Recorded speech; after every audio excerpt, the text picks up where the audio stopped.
across the empty grave. Life eternal, you have won the day. Shout it out, Jesus is alive. He's alive.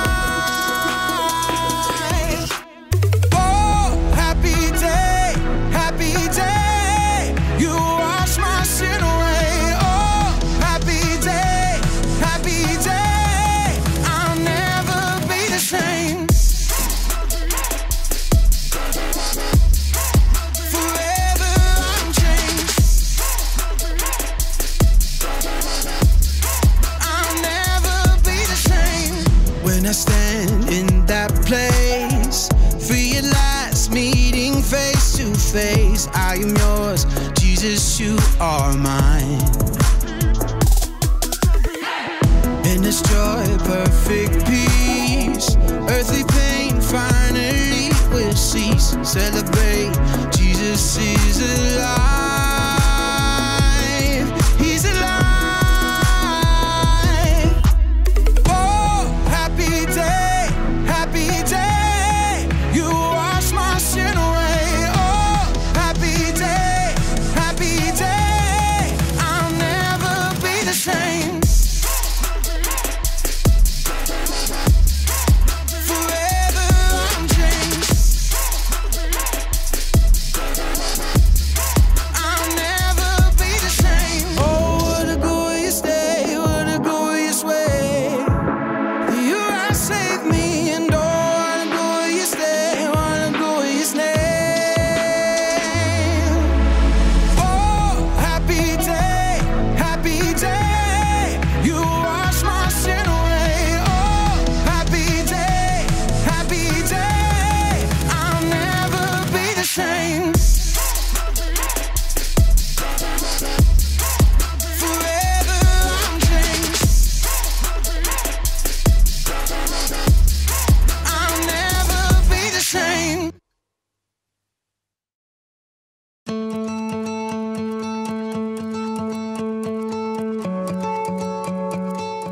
Hey everybody, it's me, Jacob, but you can call me Jake, because, well, that's what everybody calls me. Happy Easter! Wait a second, am I upside down or are you? I know what's happening. Somebody's playing an April Fool's Month joke on old Jakey. Well, you got me! All right. There we go. So today, I'm gonna talk about humility. Humility is putting others first by giving up what you think you deserve. Easter is the perfect time to talk about humility because it's the day that Jesus totally gave up what he deserved when he... Oh! Ow! Okay. All right, neck. It's you and me now. Oh! All right, that's fine. You wanna play? Let's play.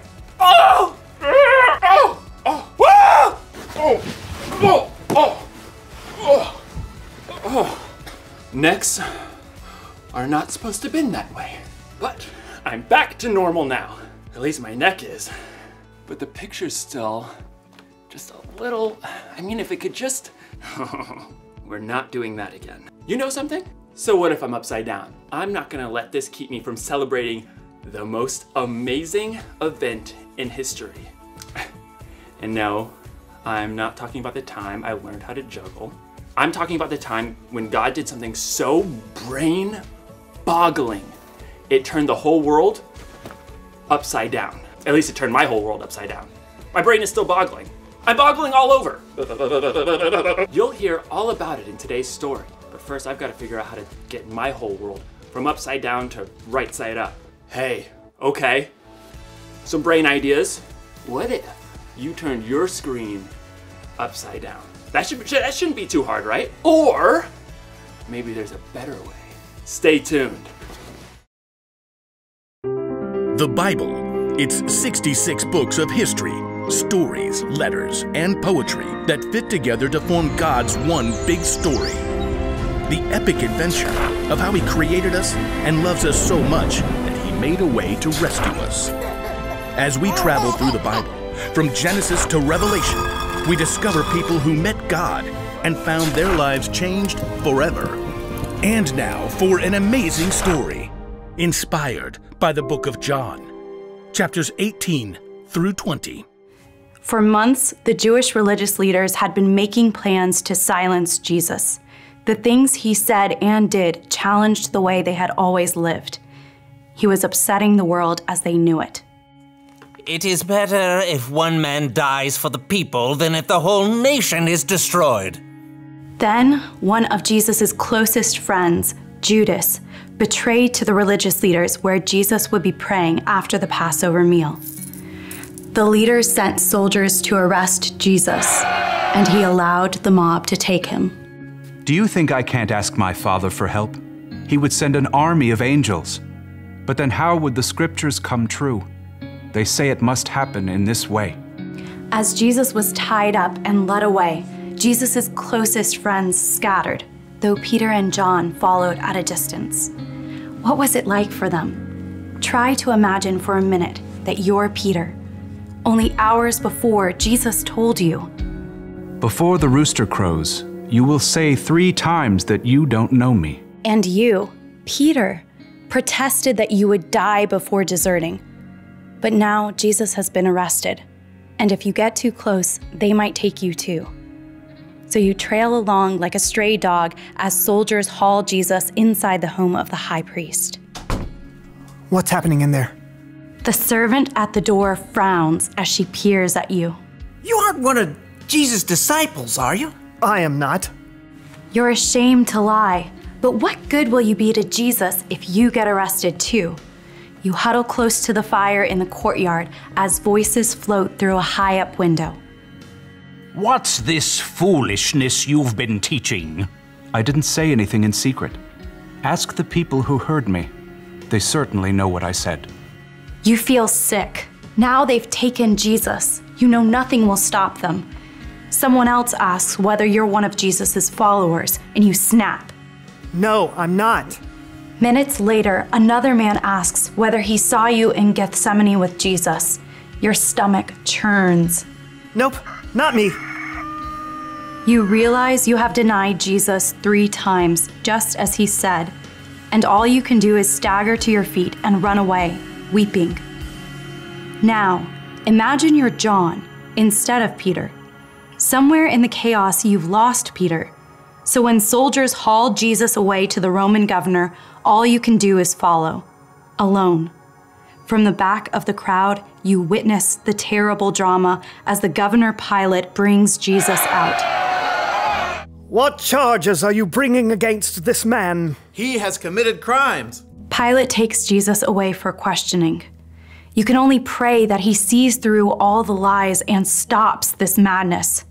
You're horrified when Pilate brought Jesus out again, battered and bruised.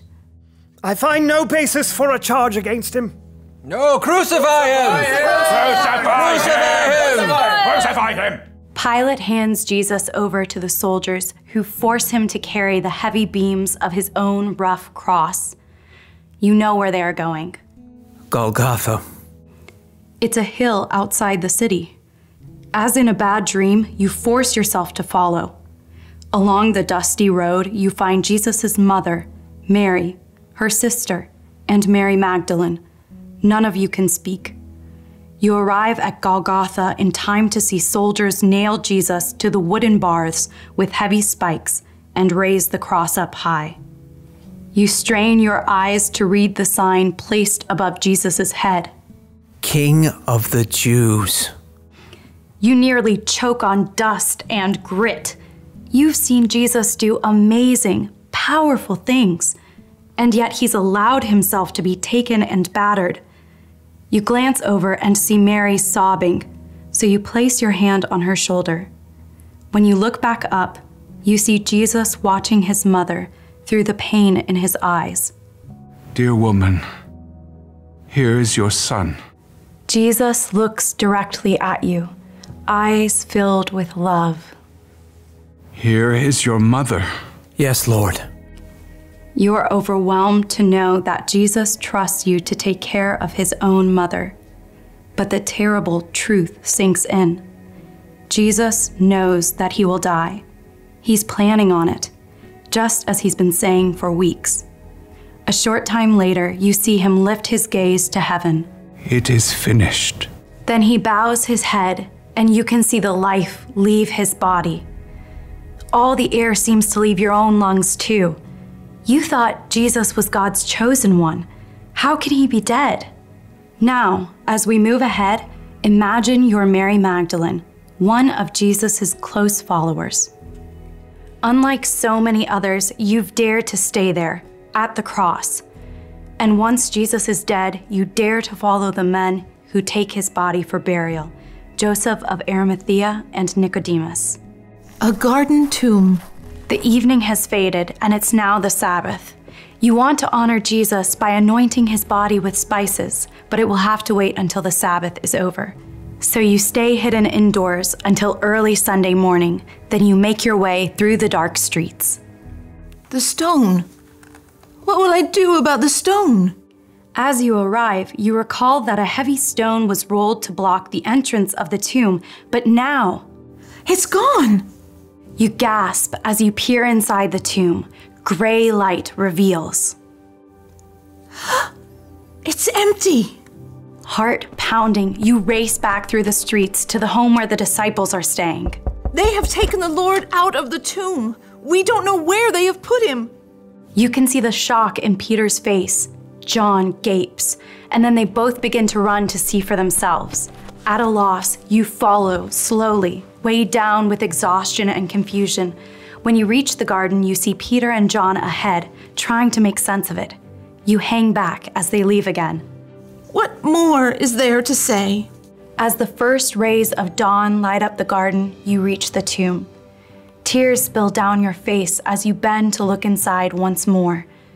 Two figures in radiant white sit where Jesus' body lay. You can't even begin to think what this means. Woman, why are you crying? They have taken my Lord away. I don't know where they've put him. You turn away to catch your breath and find another man standing right there. At first you think Peter or John has returned, but it's not one of them. Maybe it's a gardener. Woman, why are you crying? Who are you looking for? Sir, did you carry him away? Tell me where you put him, then I will go and get him. Mary. The moment he speaks your name, you see, you understand. It's Jesus. Teacher. You fling yourself at his feet because there isn't anything else you can do. Gently, he touches your shoulder. Do not hold on to me. I have not yet ascended to the Father. Instead, go to those who believe in me. Tell them, I am ascending to my Father and your Father, to my God and your God. You rise to your feet, still weeping, but your tears are full of joy. You start to run again because you can't wait 1 second more to deliver the news. I have seen the Lord. Jesus chose to face death for those he loved, and now he's defeated it. Jesus is alive. It's the best news ever for everyone across all time. I don't know about you, but every time I hear the Easter story, my brain literally explodes. Well, not like literally. I mean like figuratively, literally. Seriously, think about it. When God made the first two people ever, he told them if they ever ate fruit from the bad tree, they would surely die. Well, they did it anyway, and they died. And they stayed dead, because that's how death was supposed to work. So did everyone who came after them. Abraham died, Moses, all these people died and they stayed dead, because that's how death was supposed to work. But then came Jesus. When Jesus died, everyone thought he was gonna stay dead too. But God can do stuff that nobody else can do. So he rolled away the stone and brought his son back to life. I'm getting lightheaded just thinking about it. Jesus is so strong, not even death can stop him. So it's kind of like everything's upside down in this story too. Jesus dying when he didn't do anything wrong is upside down. Jesus coming back from the dead is upside down. Even I'm upside down. Whoa, all right, okay. I'm gonna get back up now. I'm getting really lightheaded. Oh. Here's the one thing to remember today. Jesus put us first. Jesus died on the cross so me and you can have a relationship with God that lasts forever. And Jesus rose again to show that there's literally nothing he can't do. Literally, literally. So, you should definitely put your faith in Jesus if you haven't already. Ask someone you trust if there's anything you don't understand. That's what I'd do. In fact, does anyone understand how to make a video turn right side up again? I mean, I've tried everything. Wait a second. My phone's upside down. My phone was upside down the whole time. Classic Jakey.